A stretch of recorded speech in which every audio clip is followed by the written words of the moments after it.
ওয়ালাইকুম আসসালাম রহমতুল্লাহি ওয়া বারাকাতুহু। দেলার হোসেন ভাই জানতে চেয়েছেন যে কাউকে ব্যবসার জন্য টাকা দিয়ে তার থেকে লাভ্যাংশ নেওয়া যায় কিনা।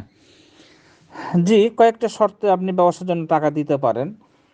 প্রথম হলো যে ব্যবসা হালাল হতে হবে, আর দ্বিতীয় হলো সে ব্যক্তি আমানতদারি হতে হবে। আর জেনে শুনে বুঝে শুনে দিতে হবে পরিচিত কোনো ব্যক্তিকে, যাতে করে ভবিষ্যতে কোনো ধরনের ঝামেলা না হয়। এরপরে হলো যে যেই লাভ্যাংশ আপনি নেবেন সেটা চুক্তি থাকতে হবে, উভয়ের মধ্যে একটা ইত্তেফাক হতে হবে যে এত অংশ আপনি নেবেন অথবা এত অংশ সে দিবে। লাভের এক অংশ অথবা দুই তৃতীয় অংশ অথবা অর্ধেক, এভাবে একটা অংশ নির্ধারণ করে দিতে হবে যে যা লাভ হবে তার এত অংশ আপনি নেবেন। এটা আপনাদের ভিতরে চুক্তি থাকতে হবে। এরপরে লস, এটা মেনে নিতে হবে আপনাকে।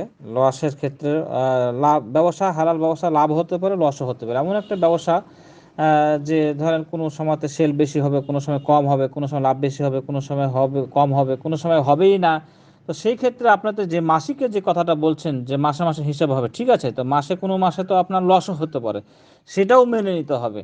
তাহলে আপনার ওই মাঝে মধ্যে যে লাভটা আসবে সেটা নিলে সেটা সুদ হবে না। অবশ্যই এখানে আপনার টাকা দেওয়া আছে, আপনার এটা অধিকার, আপনার টাকাটা সে কাজে লাগাচ্ছে, সেক্ষেত্রে লাভের অংশ আপনি নেবেন, এটা তো সুদ হবে না।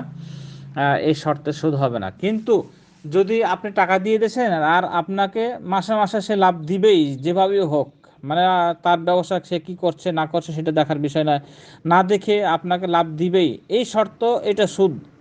যে লসের কোনো এখানে স্কোপ নাই বা লস হবেই না, শুধু লাভই দিবে আপনাকে, আপনার যে টাকা দিয়েছেন। তো এটা সুদ হবে, এটা জায়েজ হবে না। কিন্তু যদি এরকম শর্ত হয় তাহলে আপনার লাভ লস উভয়টাই মেনে নিতে হবে। লাভও হতে পারে, লসও হতে পারে, লাভ অংশটা আপনি নেবেন চুক্তিতে, তাহলে কোনো সমস্যা হবে না। জাযাকাল্লাহ খাইর।